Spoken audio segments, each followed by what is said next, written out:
Pues bueno, antes que nada, muchas gracias y buenos días a estos temas que este día se tocarán aquí en el Colegio de Ingenieros Civiles del Estado de Puebla. Hay que destacar que este día se tocarán dos temas muy importantes con especialistas en la materia. El primer tema que se tocará es el denominado los sismos y la seguridad de los inmuebles, así como también la modernización del sistema ferroviario en México, una visión para Puebla. Voy a presentar al presidium que este día encabezará esta rueda de prensa. En primera instancia se encuentra el maestro Enrique García Fuentes, presidente del Consejo Directivo del Colegio de Ingenieros Civiles del Estado de Puebla. Un aplauso, por favor.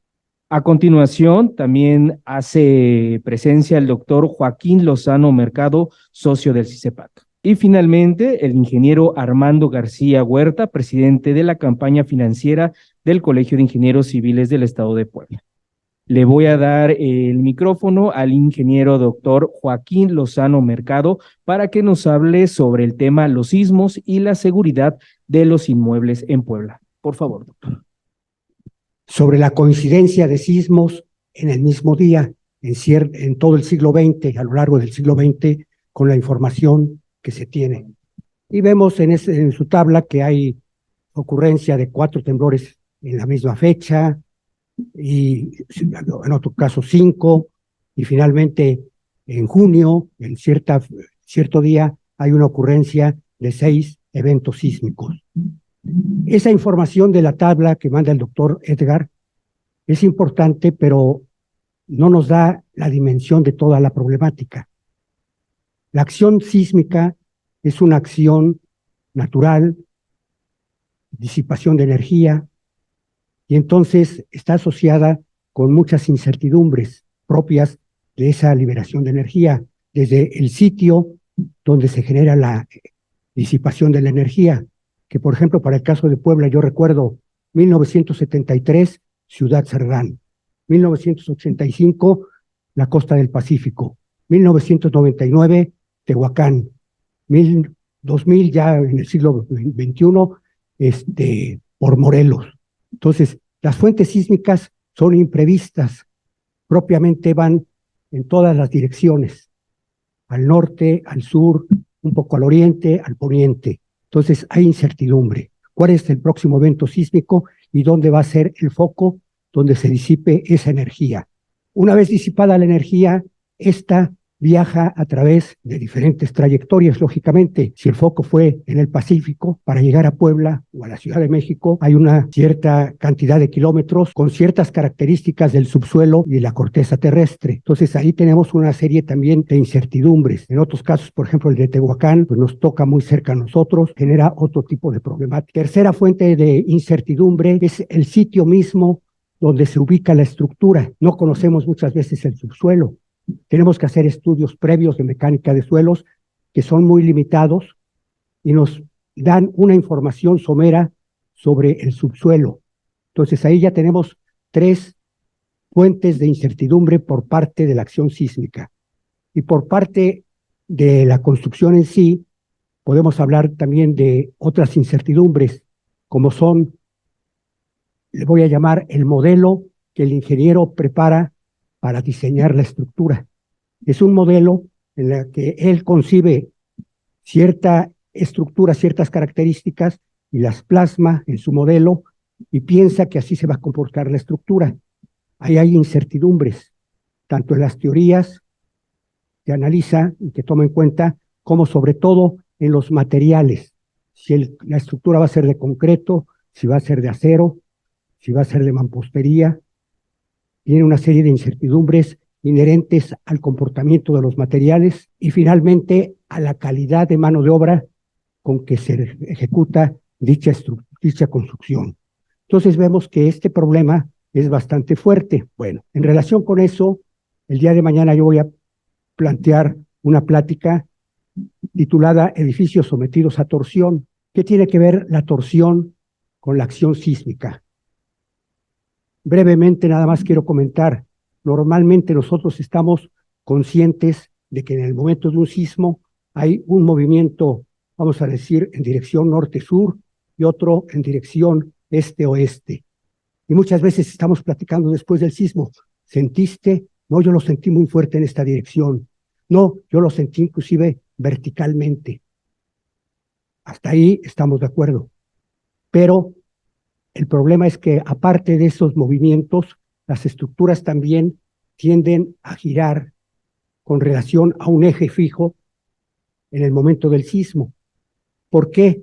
Porque hablamos de ciertas excentricidades, cierta distancia entre el centro de masas de cada edificio y el centro de rigidez propio del mismo.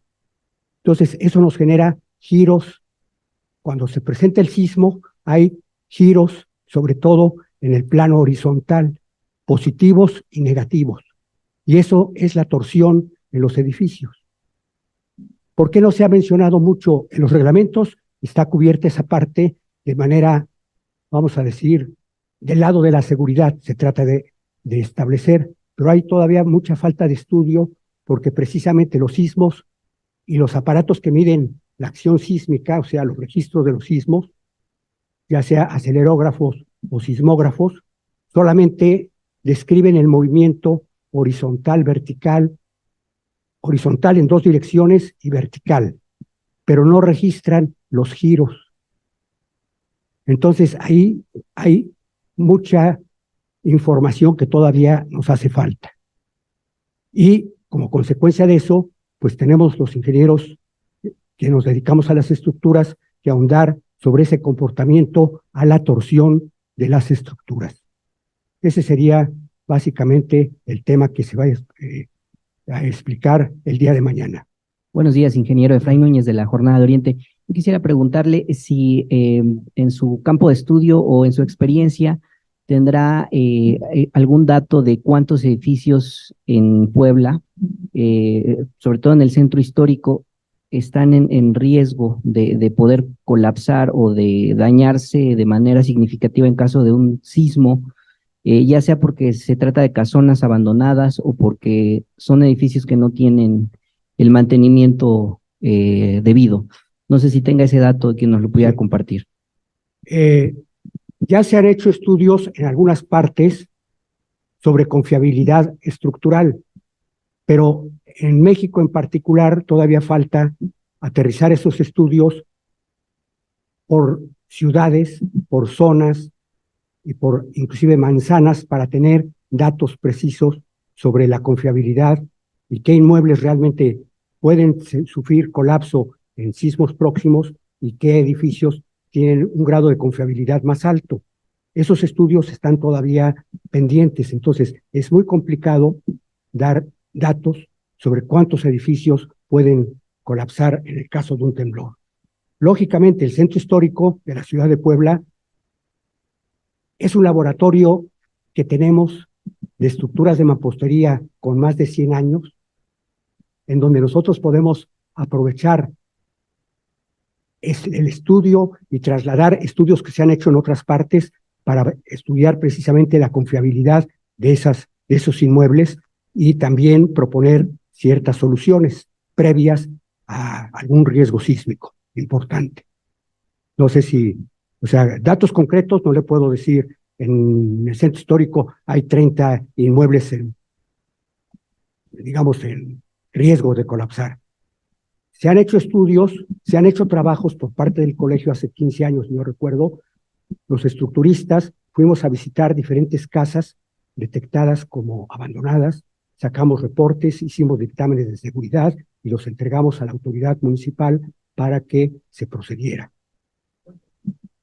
A mí me tocaron cerca de 120 construcciones que abordamos tanto ingenieros como arquitectos especialistas en este ramo. No recuerdo bien la fecha, pero tiene más de 10 años. Se entregaron a las autoridades municipales y la verdad desconozco si en su momento se dio algún seguimiento, se dio algún apoyo, se pensó en alguna emergencia sobre ciertos inmuebles. Lo desconozco. Buenos días a todos. Nos cuesta mucho trabajo hablar a nombre de las autoridades porque nosotros no lo somos. ¿Qué hace el Colegio de Ingenieros? propuesta de nuevo reglamento de construcciones para el municipio de Puebla, la creación del Instituto para la Seguridad de las Construcciones. Que esto es para que todos esos datos que a ustedes les inquietan en realidad que esté normalizado la manera en que se elaboran los dictámenes de seguridad estructural. Estas inspecciones estructurales esté normalizado y esté coordinado por un instituto. Lo estamos proponiendo a nivel municipal y lo estamos proponiendo también a nivel estatal, junto con un reglamento marco. Hay que recordar que aún en este sismo del 2017, el 19 de septiembre, el comportamiento general de los edificios en la ciudad de Puebla fue bueno. Sin embargo, las estructuras, a lo mejor nosotros no somos tan sensibles a ello, las estructuras en Izúcar de Matamoros, en Atlisco, hay zonas todavía sin reparar, zonas del centro histórico, porque hay que recordar que el sismo se dio en el límite entre Puebla y Morelos. Entonces, ¿cuál es nuestra obligación como colegio de profesionistas? Están impulsando los temas que a nosotros nos interesan y es la creación, resumiendo un poco, de la Ley de Construcciones del Estado de Puebla, que es desde 1935 y que buscamos actualizar, y el nuevo reglamento de construcciones del municipio de Puebla, que contempla la creación del Instituto para la Seguridad de las Construcciones, en donde tendríamos además un área de investigación para estar trabajando todo el tiempo en estos temas que nos preocupan. Tenemos cierta relevancia informativa el día de hoy por el tema de sismos, pero hay que recordar que nuestra concepción como ingenieros es que no existen los desastres naturales, existen las malas construcciones. Y las malas construcciones lo podemos mejorar, las podemos detectar y podemos, si tenemos la norma mínima establecida, podemos realizar muchas mejores construcciones. ¿Qué tiempo se lleva tener el 7% del crecimiento del Producto Interno Bruto? Entonces, ese 7% se perdió en el caso de Turquía en unos segundos. En el caso de Marruecos, otra vez, la incidencia también desde el punto de vista económico es bien importante. Nosotros, con la creación de un instituto técnico de la construcción para el Estado, estaríamos dotando de un reglamento base a todos los municipios. Hay que recordar que solo 6 o 7 municipios de los 217 cuentan con un reglamento de construcciones. ¿Y por qué es importante un reglamento de construcciones? Porque nos daría el piso mínimo, que no haya más de 3 metros entre castillos, que todos los muros tengan cadena de desplante, cadena de cerramiento, cosas elementales que las construcciones actuales en la mayoría de los municipios no cumplen. Entonces, por eso es importante que elevemos la calidad de nuestras construcciones. Si ustedes se fijan en las fotos, muchas de las fallas tienen que ver con la ausencia de columnas de castillos, con la poca cuantía de acero en estos elementos y además con la no actualización de los reglamentos. Como comentaba el doctor, evidentemente al pasar el tiempo se van dañando las construcciones, pero no es solo eso. Vamos encontrando nuevas maneras, cada sismo es una lección y entonces por eso se van actualizando los reglamentos. Es un ente vivo. Entonces, tenemos muchas construcciones que cumplían con la norma en su momento y que si hoy lo revisáramos no cumplirían con la norma. Tenemos un foco rojo desde nuestro punto de vista con todas las unidades habitacionales que son edificios de al menos 4 niveles, que son construcciones que va pasando el tiempo y la Margarita ya tiene cerca de 50 años, Loma Bella por ahí debe de andar, y que son edificios que nos van a dar de qué hablar tristemente cuando ocurra un evento sísmico. ¿Podríamos prevenirlo? Claro. ¿Podemos estudiarlo? Sí. ¿Podemos corregirlo? También. Pero estas cosas no llaman la atención cuando no tenemos el fenómeno reciente, ¿no? Viviendas se vieron afectadas o se mejoró la calidad de estructura de vivienda porque, bueno, pues entiendo que los recientes sismos, lo único que se dañó fueron edificios ya viejos, ¿no? Ya estructuras de muchos años, pero ¿qué tanta afectación ha habido en las nuevas construcciones? Porque al parecer, pues estas no, ya ha habido una mejor forma de construcción, ¿no? O sea, creo que no, edificios nuevos no se vieron afectados en los sismos recientes. Entonces, nada, para saber si ustedes tienen medido de las estructuras nuevas, si cuántas o qué porcentaje se vio afectada en los sismos recientes. Sí, efectivamente, sobre todo la vivienda la construcción de viviendas con mampostería, sea tabique, sea algunas propio block o algún otro elemento parecido. La primera modificación muy importante fue la presencia de castillos y cadenas en las esquinas y en los extremos de los niveles. Y ahora actualmente se considera también que cumple como mampostería reforzada aquella que tiene elementos de castillo, digamos, cadenas, alrededor de las ventanas, de los claros de las ventanas y de las puertas.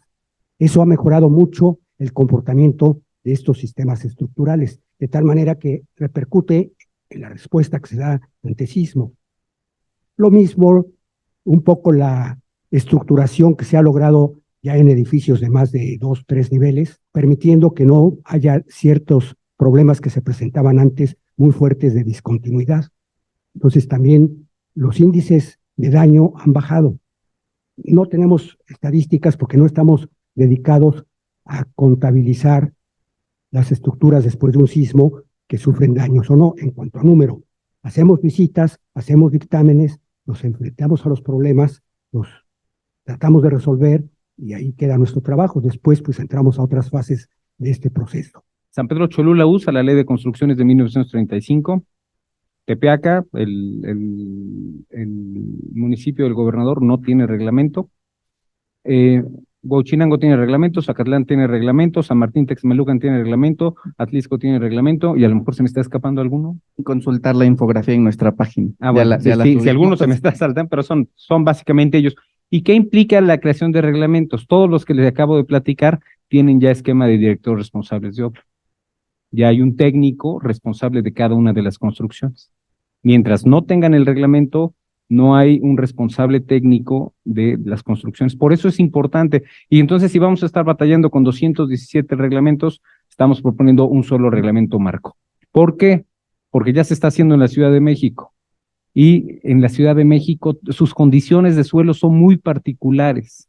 Y terminamos afectado si nosotros utilizamos los reglamentos de construcciones de la Ciudad de México, porque tiene un efecto de magnificación de las ondas sísmicas por el efecto de sitio. A nosotros nos afectan los sismos cercanos, como es este que platicábamos en el límite entre Puebla y Morelos.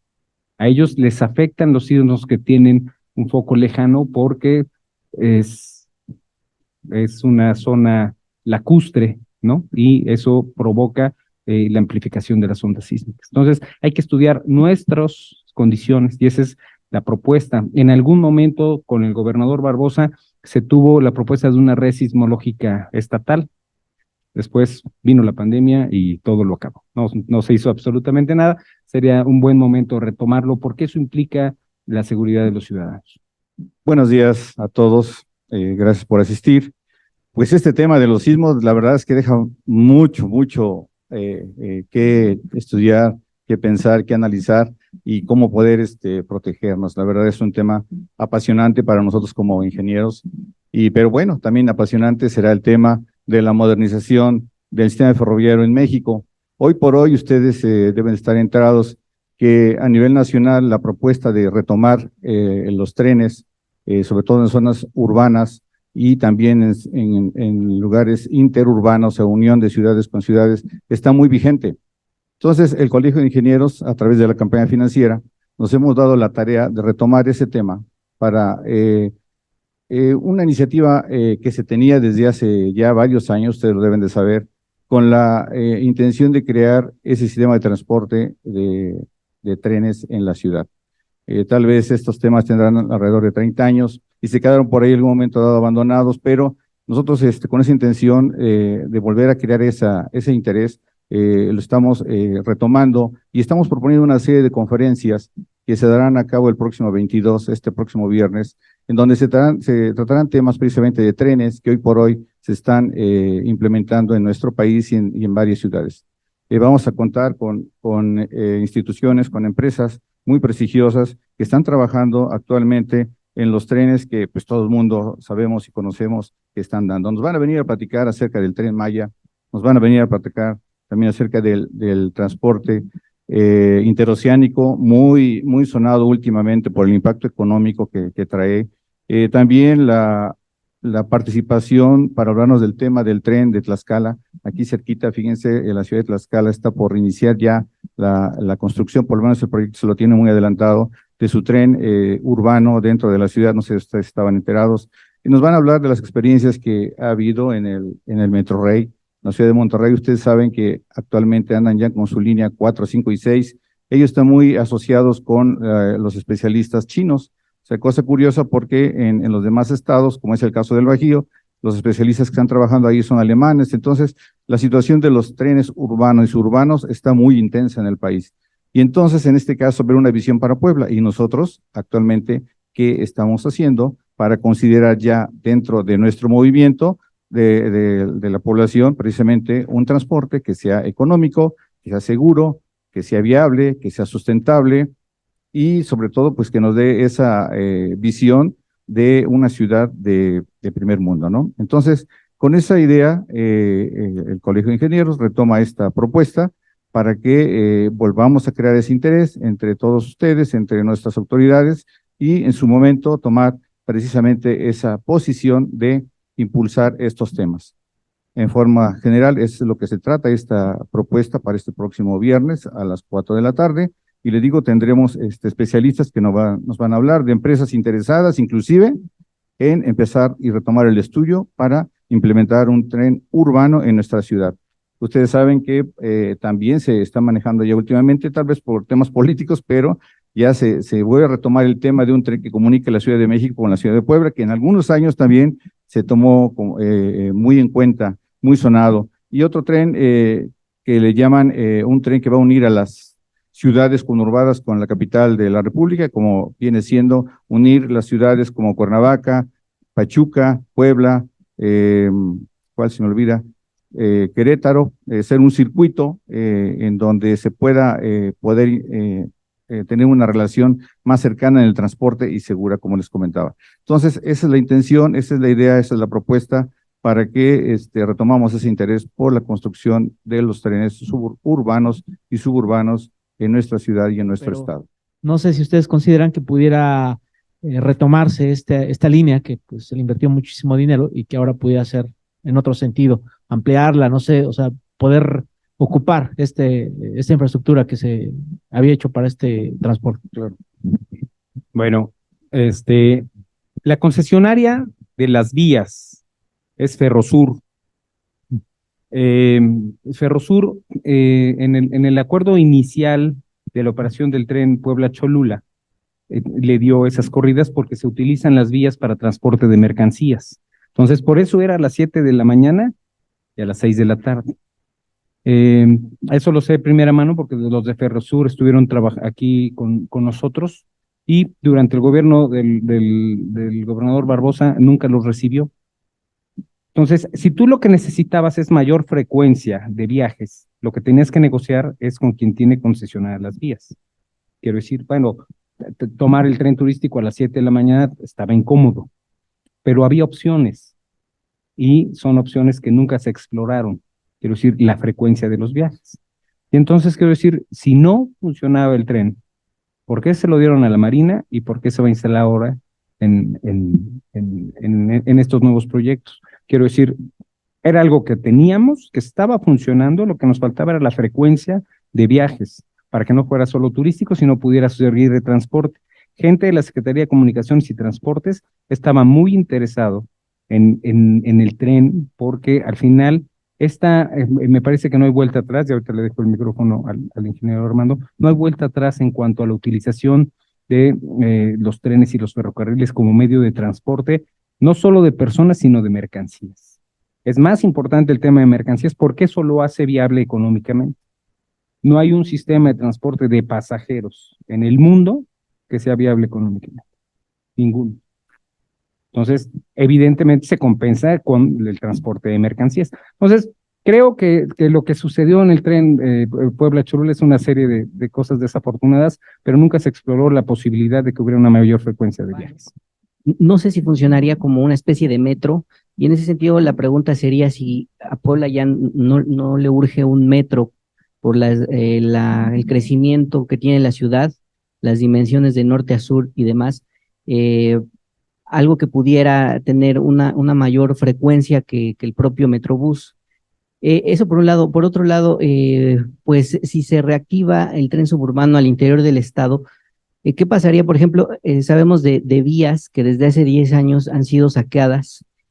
Por ejemplo, en la zona de Izúcar de Matamoros se robaban desde hace 10 años ya el cobre de las vías. ¿Cómo recuperarlas? Y si es posible que haya un tren al interior del estado que pudiera funcionar para pasajeros. A ver si no se me olvidan las preguntas que me está haciendo, son varias. Pero miren, el interés de los trenes viene, les decía, desde hace ya más o menos 30 años, desde el gobierno del señor Bartlett, se han de acordar. Inclusive el periférico tiene un espacio en medio que ahora se hizo como ciclopista, donde estaba considerada el transporte.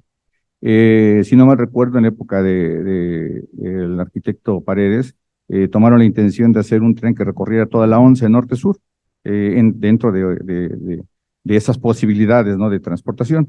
Hoy por hoy, las condiciones han cambiado. Puebla es otra, y ustedes lo saben. Ha habido una explosión demográfica muy grande, muy importante en los últimos años, y eso obviamente se tiene que retomar y se tiene que volver a analizar para saber qué tipo de transporte sería el más conveniente. Estamos hablando de idea de retomar el tren suburbano, eso traería una serie de estudios propios y pertinentes para poder determinar hasta dónde es conveniente y trazar las nuevas rutas.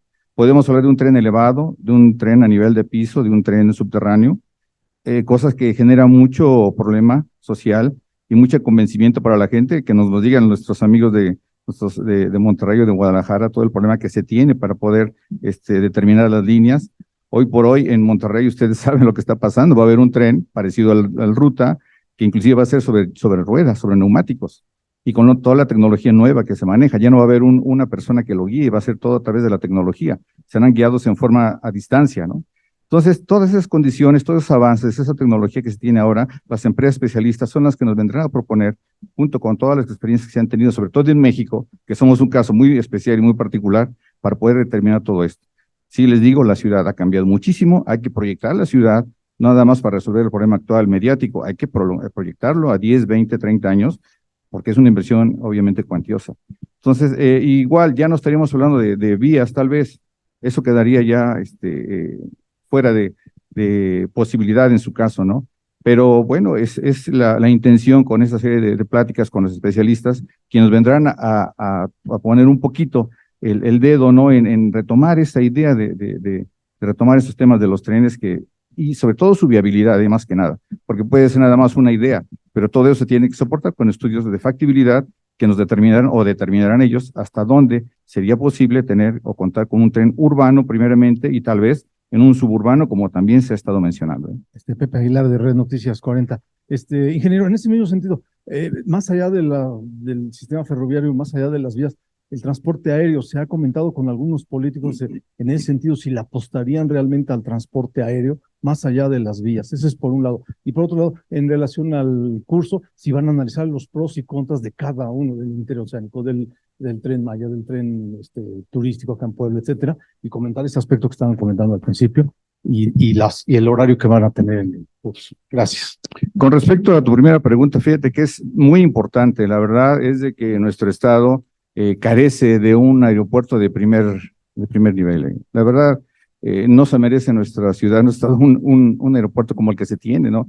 Se cuenta con 6 salidas al día. Venimos ocupando tal vez el lugar número 20 para atrás de la importancia de aeropuertos en el país, de acuerdo al volumen de gente que transportan. Bueno, las condiciones muchas veces las sabemos, ¿no? Estamos cerca del DF, hay otros aeropuertos muy cercanos, las condiciones de que nos genera el Popocatépetl, que lo tenemos ahí cerca, en fin, hay variables que inciden en esto, pero realmente el futuro presente es el transporte aéreo, eso es inigualable. El uso de los trenes sería como un complemento para este tipo de transportación, ¿no? Bueno, pues, ¿qué les puedo decir, no? Es una cuestión presente, ¿no? Y la segunda pregunta se me fue del curso, claro que sí. Miren, cada tema es muy sui generis, ¿no? Cada uno tiene su propia particularidad y la intención es tener una visión amplia, ¿no? O sea, de todo lo que está pasando y entonces nosotros para dónde vamos a caminar o dónde vamos a ir, ¿no? Entonces generamos ya esa chispita de interés y poco a poquito vamos a ir mirando las condiciones de poder ir desarrollando estos temas, ¿no? El tema aquí de los trenes, El ejemplo más acabado que tenemos es el tren. Evidentemente, el presidente Peña Nieto tenía toda la intención de terminar el tren al Estado de México. El problema más grande que se enfrentó es el derecho de vía. Prácticamente ese tema es el que detiene los grandes gasoductos, los trenes, las carreteras, este problema social que se genera.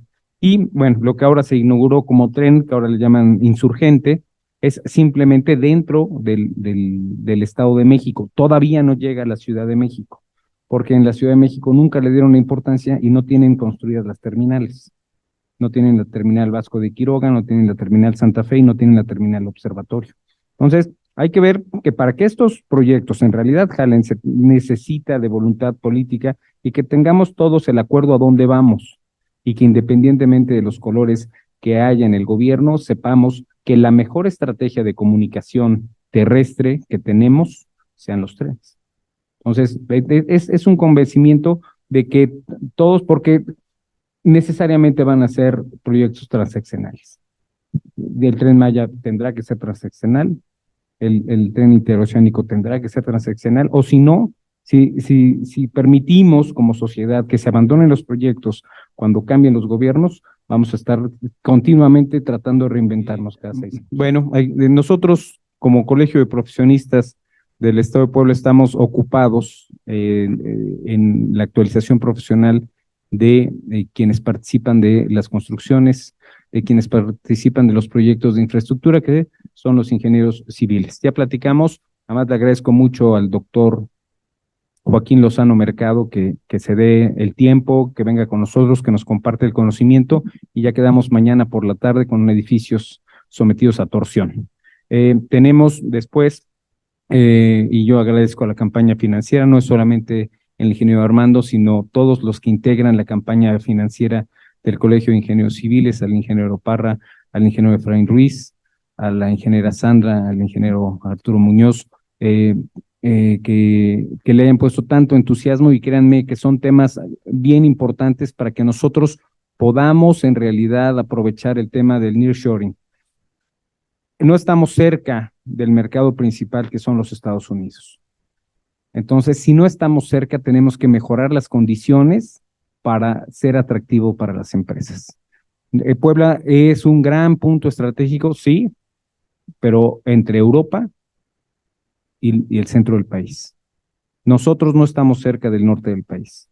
Tenemos que mejorar nuestras condiciones, tenemos que promover parques industriales, tenemos que promover justo medios de transporte eficientes para llevar las mercancías de aquí a donde la quieren, que es en los Estados Unidos. Entonces, tenemos que ser razonadores con nuestra posición estratégica. Sí somos un estado importante en cuanto a las manufacturas de automóviles, pero creo que tenemos que mejorar las condiciones y ser muy conscientes que todos quienes, empresas que aprovechen esta relocalización, lo van a hacer en el norte del país, porque su mercado son los Estados Unidos.